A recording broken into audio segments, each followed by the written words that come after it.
Assalamualaikum warahmatullahi wabarakatuh. Kita kembali lagi membahas tentang Permenpan nomor 20 tahun 2022. Mungkin ini bagian yang terakhir, yang penting-penting. Langsung saja kita bahas yang pertama. Yang pertama yaitu tentang pemenuhan kebutuhan, biasanya optimalisasi ya.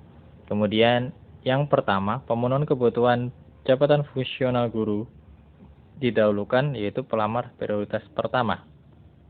Jadi didahulukan prioritas pertama yaitu yang lolos ambang batas dan belum dapat formasi. Pemenuhan kebutuhan pelamar sebagaimana dimaksud ayat 1 berlaku urutan. Jadi yang pertama itu THK 2 dulu. THK 2 disuruh milih dulu. Kemudian guru non ASN dulu yang belum dapat. Kemudian lulusan PPG. Kemudian guru swasta. Gitu ya. Jadi urutannya seperti itu. Ini tidak bisa gimana ya, maksudnya misalkan yang minat di sekolah A itu ada 4 dan 4-4-nya ini terdiri dari THK 2, kemudian ASN, PPG dan swasta. Maka yang di satu sekolah ini itu adalah yang THK 2. Itu prioritasnya ya.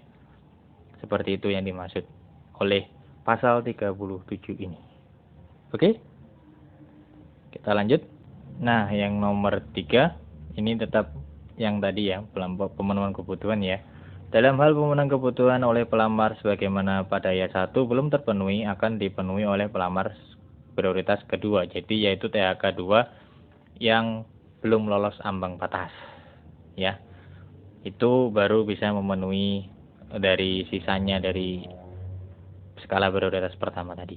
Yang nomor 4, dalam hal pemenuhan kebutuhan oleh pelamar sebagaimana dimaksud ayat 3 belum terpenuhi akan diisi oleh prioritas ketiga yaitu guru non ASN di sekolah negeri yang terdaftar di Dapodik dan memiliki masa kerja paling rendah 3 tahun. Jadi THK 2 dulu baru guru non ASN di sekolah negeri yang memiliki masa kerja paling rendah 3 tahun dan belum lolos ambang batas. Kemudian yang nomor 5, dalam hal pemenuhan kebutuhan pelamar sebagaimana dimaksud ayat 4 belum terpenuhi akan dipenuhi oleh pelamar umum. Seperti itu ya. Jadi prioritas 2 itu mengisi setelah prioritas 1 selesai. Prioritas 3 itu mengisi setelah prioritas 2 juga selesai. Kemudian baru nanti pelamar umum mengisi dari sisa dari skala prioritas 1, 2, 3. Oke, fix ya. Pemenuhan kebutuhannya seperti itu. Kita lanjut. Oke, kita ke terakhir yaitu tentang afirmasi atau penambahan nilai. Jadi ini afirmasi. Yang pertama, kompetensi teknis bagi pelamar umum. Pelamar umum itu yang bukan skala 1, 2, 3 tadi. Diberikan penambahan nilai dengan ketentuan sebagai berikut. Yang A, kalau dia dapat serdik dan linier, maka kompetensi teknisnya otomatis 100%.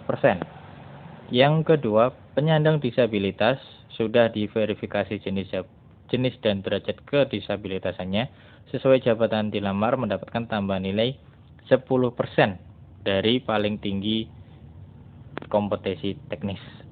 Dari nilai paling tinggi kompetensi teknis. Nah, kemudian ini maksudnya 10% dari 500 ya, misalkan berarti nanti tambahnya dia adalah 50 nilainya. Oke, untuk disabilitas. Kemudian dalam hal pelamar mendapatkan tambahan nilai yang dimaksud huruf A dan B secara kumulatif memiliki nilai lebih besar daripada 100%, maka yang diambil itu tetap yang 100%. Oke ya, misalkan dia serdik dan dia disabilitas, itu maka dia tetap nanti dapatnya 500. Gitu ya.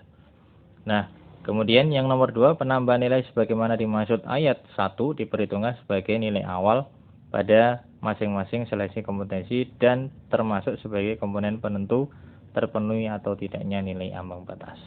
Ini kalau kemarin-kemarin kan ada yang lebih dari 50 tahun, ada yang 35 ke atas, itu dapat berapa persen. Nah, sekarang yang ada afirmasi itu yang cuma serdik dan penyandang disabilitas. Selebihnya itu tidak dapat untuk pelamar umum. Ya, ini pelamar umum. Oke. Sampai di sini dulu pembahasan kali ini dan pembahasan Permenpan RB nomor 20 tahun 2022 telah selesai. Ada kurang lebihnya saya mohon maaf. Assalamualaikum warahmatullahi wabarakatuh.